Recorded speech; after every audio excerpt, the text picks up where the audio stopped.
આગળ વાત કરીએ પીએમ મોદીએ પશ્ચિમ બંગાળમાં હુગલી નદી કિનારે પ્રવાસના ફોટા સોશિયલ મીડિયા પર શેર કર્યા છે। તેમણે ટાંક્યું કે આજે સવારે કોલકાતામાં મેં હુગલી નદીના કિનારે થોડો સમય વિતાવ્યો અને માં ગંગા પ્રત્યે કૃતજ્ઞતા વ્યક્ત કરવાની તક મળી। દરેક બંગાળી માટે ગંગા ખૂબ જ ખાસ સ્થાન ધરાવે છે। કોઈ કહી શકે છે કે ગંગા બંગાળના આત્મામાંથી વહે છે। આ ઉપરાંત તેમણે જણાવ્યું કે તેના દિવ્ય પાણી સમગ્ર સંસ્કૃતિની શાશ્વત ભાવનાને વહન કરે છે અને આ સમયે નાવિકોને મળવાની પણ તક મળી, જેમના મહેનતુ સ્વભાવની પણ પીએમ મોદીએ પ્રશંસા કરી। સાથે પીએમ મોદીએ પશ્ચિમ બંગાળના વિકાસ અને મહાન બંગાળી લોકોના સમૃદ્ધિ માટે કામ કરવાની પ્રતિબદ્ધતાનો પણ પુનરોચ્ચાર કર્યો। સાથે તેમણે કહ્યું કે પીએમ મોદીએ હુગલીના કિનારેથી કેટલાક ફોટો તેમણે શેર કર્યા છે। આ ઉપરાંત હુગલી નદી કાંઠેથી ફોટોગ્રાફી પણ તેમણે જાતે કરી હતી, જેમાં વિદ્યાસાગર સેતુ અને હાવડા બ્રિજની નજીકથી ઝલક પણ જોઈ શકાય છે। ગઈ સાંજે હાવડાથી કોલકાતા સુધીના લાંબા રોડ શો અહીં યોજાયો હતો।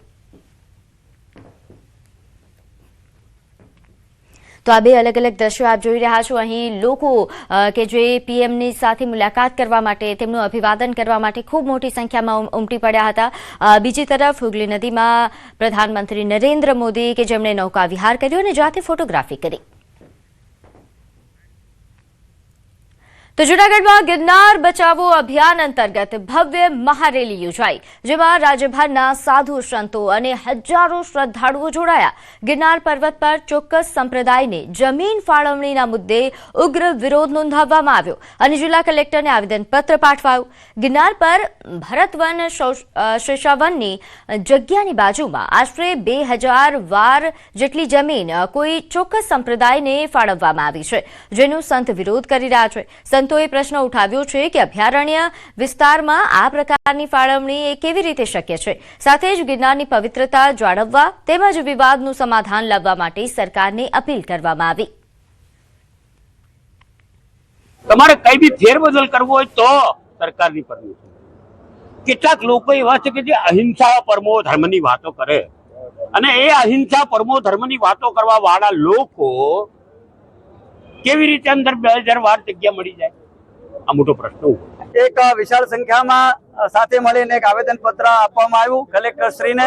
એનું મુખ્ય કારણ હતું કે ગિરનાર ઉપર ભરતવન શેષાવનની જગ્યાની બાજુમાં 2000 વાર જેટલી જમીન ચોક્કસ સમુદાયને જે જમીન ફાળવવામાં આપી દેવામાં આવી છે, એ જમીન શા માટે આપી છે, કયા કારણે આપી છે, કોણે આપી છે, શું કામ આપી છે, આ બધા પ્રશ્નોને લઈને આજે અમે એક આવેદન પત્ર આપ્યું છે। હું છેલ્લા 15 વર્ષથી લડત લડું છું, મારા સિવાય ઘણા બધા મિત્રો લડત લડતા હતા, પણ પહેલી વખત ગિરનાર ક્ષેત્ર માટે દરેક જણ સંપ્રદાયો, સનાતની સંતો, ભાવિક ભક્તજનો દરેક એક સાથે થઈ અને આ આખી ગિરનાર સંરક્ષણ સમિતિમાં બધા એક સાથે સહકાર આપી અને સરકારમાં રજૂઆત અને તંત્રને રજૂઆત કરી રહ્યા છે।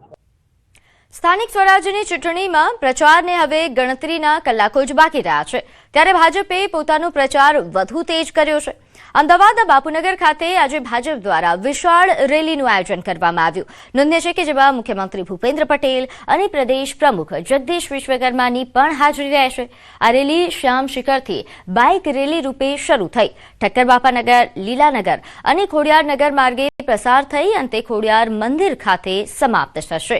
આ રેલી દ્વારા ભાજપ પોતાની શક્તિનું પ્રદર્શન કરશે અને આ લાઈવ દ્રશ્યો આપ જોઈ રહ્યા છો। અમદાવાદમાં જે આ મહારેલીનું વિશાળ રેલીનું જો આયોજન કરવામાં આવ્યું છે, જેમાં બાઇક રેલી અને આ બાઇક સવારો જોઈ શકાય છે, ખૂબ મોટી સંખ્યામાં જોડાયા છે। તો ભાજપ પોતાનું હાલ શક્તિ પ્રદર્શન કરી રહ્યું છે। અમદાવાદ ખાતે બાપુનગરમાં આ રેલીનું આયોજન કરવામાં આવ્યું છે, જ્યાં મુખ્યમંત્રી સાથે સાથે ભાજપના પ્રદેશ પ્રમુખ જગદીશ વિશ્વકર્મા પણ હાજર છે અને તેઓ ભાજપના ઝંડા સાથે બાઇક રેલીને પ્રસ્થાન કરાવવામાં આવી રહ્યું છે અને ખૂબ મોટી સંખ્યામાં અહીં બાઇક સવારો સાથે અન્ય કાર્યકરો પણ ઉપસ્થિત છે અને હાલ જાણે બાપુનગર એ કેસરિયા રંગે રંગાયું હોય તેમ કેસરિયા રંગ સાથે આ તમામ ભાજપના કાર્યકર્તાઓ પ્રચાર માટે છેલ્લા સમયનો જે આ પ્રચાર છે તેમાં તમામ જોર લગાવી રહ્યા છે। તો સ્થાનિક ચૂંટણી પ્રચારના ગણતરીના કલાકો બાકી છે અને આ ગણતરીના કલાકોમાં ભારતીય જનતા પાર્ટીના તમામ અગ્રણીઓ, તમામ નેતાઓ, તમામ દિગ્ગજો પોતાની એડી ચોટીનું જોર લગાવી રહ્યા છે। તો આ લાઈવ દ્રશ્યો અમે અમદાવાદના બાપુનગરથી આપને બતાવી રહ્યા છીએ, જ્યાં મુખ્યમંત્રી જાતે ઉપસ્થિત છે અને તમામ ઉમેદવારોનો અહીં જે કાર્યકર્તાઓ ખૂબ મોટી સંખ્યામાં ઉપસ્થિત છે તેમનું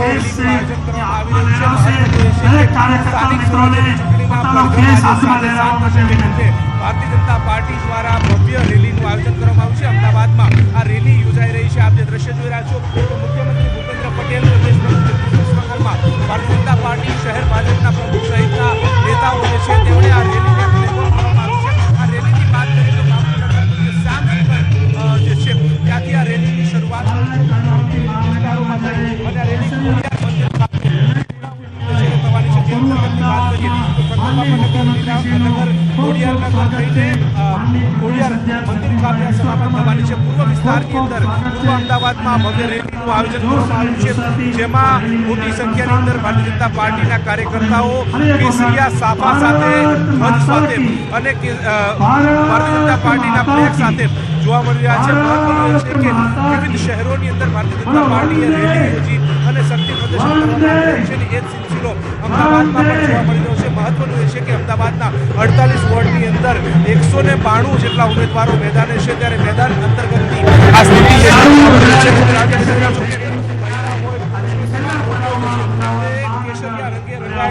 જોવા મળી રહ્યા છે અને આ પ્રકારે રેલી સાથે શક્તિ પ્રદર્શન કરી રહ્યા છે। ભારતીય જનતા પાર્ટીનું શક્તિ પ્રદર્શન, ભારતીય જનતા પાર્ટી એ ચોક્કસ નિશ્ચિત છે, એટલે અમારા કાર્યકર્તાઓના ઉત્સાહ છે।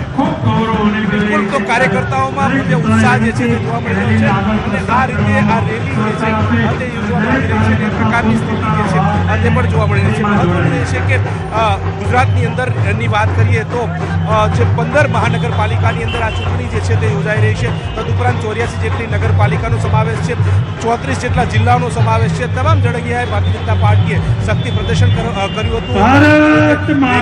યોજવામાં આવી હતી, સભાઓ યોજવામાં આવી હતી। 26 તારીખ એટલે કે હવે રવિવારે આ મતદાન થવાનું છે, ત્યારે મતદાન કેટલા પ્રમાણની અંદર થાય છે, કારણ કે ગરમીનો પણ સમય હશે અને તમામ બાબતો છે, પરંતુ ભારતીય જનતા પાર્ટી જે દર વખતે યુનિક બાબતો સાથે લોકો વચ્ચે જવાનો પ્રયાસ કરતા હોય છે, રેલીઓ યોજતા હોય છે અને આ રેલી અમદાવાદમાં કર્ણાવતી મહાનગરમાં પણ જોવા મળી રહી છે અને કર્ણાવતી મહાનગરની અંદર પણ ભારતીય જનતા પાર્ટીમાં અનેરો ઉત્સાહ જે કાર્યકર્તાઓ સેંકડો કાર્યકર્તાઓ જે છે તે બાઇક સાથે આ રેલીની અંદર જોડાયા છે અને ભારતીય જનતા પાર્ટીના પ્રદેશ પ્રમુખથી માંડીને તમામ નેતાઓ જે છે ત્યાં રેલીની અંદર જોવા મળી રહ્યા છે। એટલે કે ઉત્સાહ સાથે ભારતીય જનતા પાર્ટી આ રેલી યોજી અને લોકો વચ્ચે જવાનો પ્રયાસ કરી રહ્યા છે। જી ગૌતમ, કારણ કે આ છેલ્લી ઘડીનો પ્રચાર છે, પ્રચાર પડઘમ શાંત થાય અને બસ થોડો જ સમય બાકી છે, આ છેલ્લી ઘડીના પ્રચારમાં તમામ પાર્ટીઓ એવું ઈચ્છતી હોય છે કે તમામ પ્રકારનો જોર લગાવી દેવામાં આવે। ભારતીય જનતા પાર્ટી પોતાના માઇક્રો પ્લાનિંગ માટે પ્રખ્યાત છે, કઈ રીતે હાલ પ્રચાર થઈ રહ્યો છે છેલ્લી ઘડીનો પ્રચાર? જી બિલકુલ, ભારતીય જનતા પાર્ટીના માઇક્રો પ્રચારની વાત કરીએ તો જ્યારથી ચૂંટણીની શરૂઆત થઈ ત્યારે તેમણે ડોર ટુ ડોર પ્રચાર કર્યો હતો। વિવિધ સોસાયટી એટલે કે વોર્ડની અંદર જે સોસાયટી આવતી હોય છે તે સોસાયટીની અંદર પ્રચાર કર્યો હતો। ત્યારબાદ જે નબળા બૂથો છે કે જ્યાં ભારતીય જનતા પાર્ટી એનું પરફોર્મન્સ ઓછું હોય છે ત્યાં રેલી સભાનું આયોજન કરવામાં આવ્યું હતું અને ભારતીય જનતા પાર્ટીએ પૂર્વ અમદાવાદને પહોંચી વળવા માટે ભવ્ય રેલીનું આયોજન કર્યું છે। આ પ્રકારની ભવ્ય રેલી થકી લોકો વચ્ચે જવાનો પ્રયાસ કરી રહ્યા છે। મહત્વનું એ છે કે વિવિધ જિલ્લાઓની અંદર જે નવી મહાનગરપાલિકા બની છે ત્યાં પણ ભારતીય જનતા પાર્ટી દ્વારા રેલી યોજવામાં આવી હતી, રેલી યોજી અને લોકો વચ્ચે જવાનો પ્રયાસ કર્યો હતો। આજે 6 વાગે એટલે કે પ્રચાર પડઘમ જે છે તે શાંત થઈ જશે અને પ્રચાર પડઘમ શાંત થાય તે પહેલા ભારતીય જનતા પાર્ટી એડી ચોટીનું જોર લગાવી રહ્યા છે। આ પ્રકારના દ્રશ્યો જોવા મળી રહ્યા છે કે ખુદ ભૂપેન્દ્ર પટેલ જે છે મુખ્યમંત્રી તેઓ પણ આ રેલી અંતર્ગત તેઓ આ ટેબ્લોની અંદર જોડાવાના છે। તે રીતે ભારતીય જનતા પાર્ટીની વાત કરીએ તો પ્રદેશ પ્રમુખ જગદીશ વિશ્વકર્મા પણ આ ટેબ્લોની અંદર જોવા મળી રહ્યા છે અને આ પ્રકારની રેલીમાં તેઓ સહભાગી થવા જઈ રહ્યા છે। એટલે કે એડી ચોટીનું ભારતીય જનતા પાર્ટી જોર લગાવી રહી છે, જેમની પાસે 2000 જ્યારે 21ની અંદર આ સ્થાનિક સ્વરાજ્યની ચૂંટણી યોજાઈ હતી ત્યારે 90% જેટલું પરિણામ જે છે તે સ્થાનિક સ્વરાજ્યની ચૂંટણીમાં તેમને પ્રાપ્ત થયું હતું અને તે અકબંધ રહે તે માટે થઈને ભારતીય જનતા પાર્ટી તમામ પ્રકારના જે કહી શકાય કે કાર્યક્રમો આપી અને રેલી યોજી અને આ કાર્યક્રમો આપી રહ્યા છે। આપ દ્રશ્ય જોઈ રહ્યા છો કે ભૂપેન્દ્ર પટેલ આ રેલી જે યોજાવાની છે તેમાં મુખ્ય રીતે સવાર થયેલા જોવા મળી રહ્યા છે, તેની સાથે જગદીશ વિશ્વકર્મા પણ જોવા મળી રહ્યા છે અને આ ભવ્ય રેલી થકી એક જ વાત કરી કે ભારતીય જનતા પાર્ટીનો વિજય કેવી રીતે થાય, લોકો વચ્ચે કેવી રીતે થઈ શકાય અને લોકોને અંતિમ ક્ષણોની અંદર કેવી રીતે રીઝવી શકાય, આ તમામ પ્રકારની બાબતો આ રેલી થકી જોવા મળી છે કે ભારતીય જનતા પાર્ટી જે છે તે રેલી થકી અત્યારે હાલ તમે સીધા દ્રશ્યો જે છે તે જોવા મળી રહ્યા છે કે ભૂપેન્દ્ર પટેલ પણ જોવા મળી રહ્યા છે અને તેમની સાથે જગદીશ વિશ્વકર્મા પણ જોવા મળી રહ્યા છે. ભવ્ય રેલી થકી લોકો વચ્ચે જતા નજરે પડે છે. એડી ચોટીનું જોર લગાવવામાં આવી રહ્યું છે. ભારતીય જનતા પાર્ટી અંતિમ ક્ષણોની અંદર તમામ પ્રકારના જે લોકો સાથે તેઓ પ્રચાર પ્રસાર કરતા પણ નજરે પડી રહ્યા છે અને રેલી થકી લોકો વચ્ચે જતા નજરે પડી રહ્યા છે. જી આભાર માહિતી આપવા બદલ. તો આ જોતે સંવાદદાતાએ દ્રશ્યો બતાવ્યા બાપુનગરના. આ દ્રશ્યો છે જ્યાં હાલ બાપુનગર જાણે કેસરિયા રંગે રંગાયું છે તે પ્રકારના દ્રશ્યો, કારણ કે ભારતીય જનતા પાર્ટી દ્વારા એડી ચોટીનું જોર લગાવવામાં આવી રહ્યું છે. તો આગળ વાત કરીએ, નાયબ મુખ્યમંત્રી હર્ષ સંઘવી અહીં ગુરુવારે રાજકોટની મુલાકાતે પહોંચ્યા હતા. નોંધ્ય છે કે ભાજપના 5 મધ્યસ્થ કાર્યાલયોની તેમણે મુલાકાત લીધી. પ્રબુદ્ધ નાગરિક સંમેલનનું પણ આયોજન કરવામાં આવ્યું. વોર્ડ નંબર 10ના ભાજપ ઉમેદવારોના હાલચાલ પૂછીને ભાજપ એક કુટુંબ હોવાની તેમણે વાત કરી. ત્યારે પૂર્વ મુખ્યમંત્રી વિજય રૂપાણીના પત્ની અંજલિ રૂપાણી પણ હાજર રહ્યા હતા. હર્ષ સંઘવીના આગમન સમયે ઢોલ નગારાના તાલે તેમજ ફટાકડા ફોડીને તેમનું સ્વાગત કરવામાં આવ્યું. પ્રબુદ્ધ નાગરિક સંમેલનમાં હર્ષ સંઘવીએ કહ્યું કે જો એક પણ વોર્ડમાં આપ્યો પાપ્યો કે કોંગ્રેસીઓ આવી ગયો તો તમારી નવરાત્રી રાત્રે 12 વાગ્યે બંધ કરાવશે તો મારે તમને ગાંધીનગરથી સરખા કરવા કેટલી વાર આવવું. કોઈ 2 કોઈ 4 જેની જેટલી તાકાત હતી એટલા હવે સુધી રહી નવરાત્રી. હા કે ના? આમાંનો કોઈ એક વોર્ડમાં કોઈ એક કોર્પોરેટર બી જો આપ્યો પાપ્યો કે કોંગ્રેસીઓ કોઈ આવ્યો ને તો આ 12 વાગશે ને એટલે નવરાત્રી બંધ કરાવવા જરૂરથી આવશે. અને એ બંધ કરાવવા કે તમારી નવરાત્રી રોકવા આવશે તો મારે ગાંધીનગરથી દરરોજ કેટલી વાર ઠોકવા આવશે. આગળ વાત કરીએ, ધારાસભ્ય ધર્મેન્દ્રસિંહ વાઘેલાના આક્રમક તેવર જોવા મળ્યા. ભાજપ સિવાય કોઈની વાત કરે તો સીધા કરી નાખીશું, આવા પ્રકારનું તેમનું નિવેદન છે.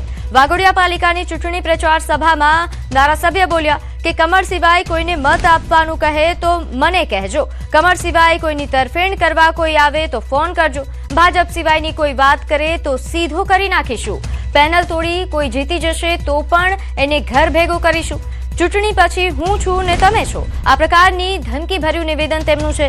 છંછેડવાનો પ્રયત્ન ન કરતા આ પ્રકારે પણ તેમણે જણાવ્યું છે.